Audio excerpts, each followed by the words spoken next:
You are now listening to Testimonies with Terry.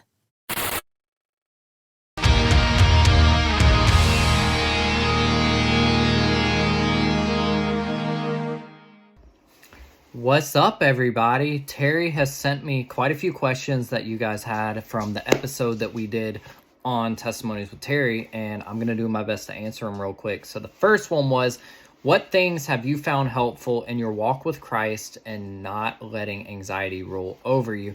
Such a great question, and something that I'm still learning to go through to this day.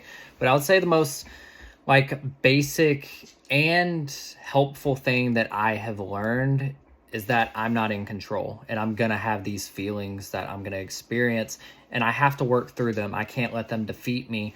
And the whole purpose behind that mindset shift is I'm not in control. I cannot do this without God. I literally need him as my lifeline to help me get through the day. So it sounds churchy and such, but you literally have to let go and let God. You can't go any other way. You have to acknowledge, I can't do this all by myself. God, I need you to take this out of my hands and let him work through you with scripture, through prayer. Meditate on scripture and prayer. Just allow him to work through you and to give you that hope that you need to get through the day. The second one is, what are your go-to coping strategies when having a panic attack?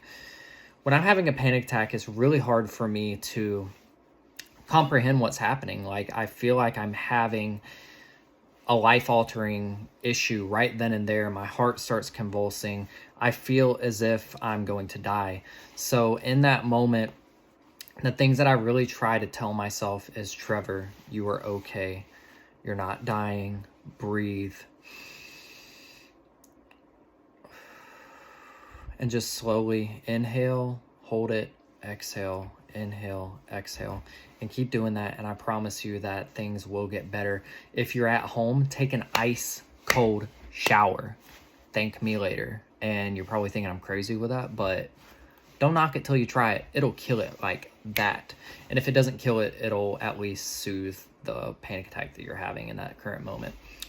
Number 3 is, you mentioned you did not go to college. What advice would you give to someone who has graduated high school and is feeling pressure from family and society to go to college but doesn't want to? Number 1, it's not their life. You can't really allow someone else to dictate what you're going to do in your life. For me, I never had that pressure of going to school, going to college, or anything like that, so I really didn't think too much about it. But to answer your question, yeah, you really have to just not give a crap what people are going to think, whether it's your family, whether it's your friends. If college isn't for you, don't go to college. Don't waste all your money on that. If you don't know necessarily what you want to go to school for, start with a local community college. Go get your cores out of the way. I know countless people, including some of my brothers, that went to college and are like, man, I wish I would have went and got my cores and figured out that this isn't for me before I went and spent all this money at a university for 2 or 3 semesters. So go to community college, get your cores, figure out exactly what you want to do. And if you don't know what it is yet, don't go fork out that money on college, because the last thing you want to do is start your life with a ton of debt.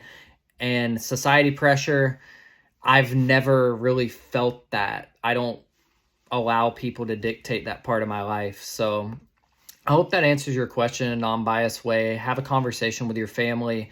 If they're like, you're going to college and they're going to pay for it, I mean, take advantage of the opportunity. But if it's not for you, forget it. Don't go. It's not for you. If you're not feeling led to go to college, do not go to college.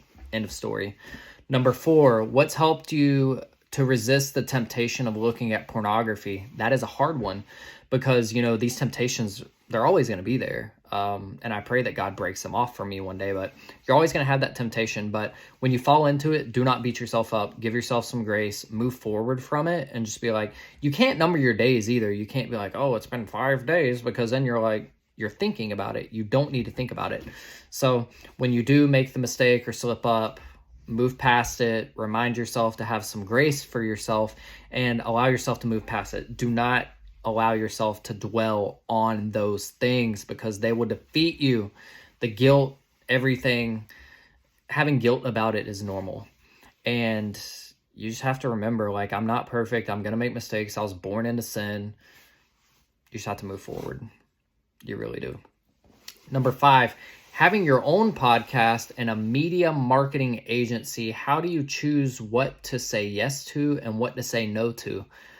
That is, that's a loaded question. And I feel like the best way I could answer that is you're never going to have the right and wrong answer. You just have to ebb and flow with it. So you're going to make some decisions that you probably shouldn't have made.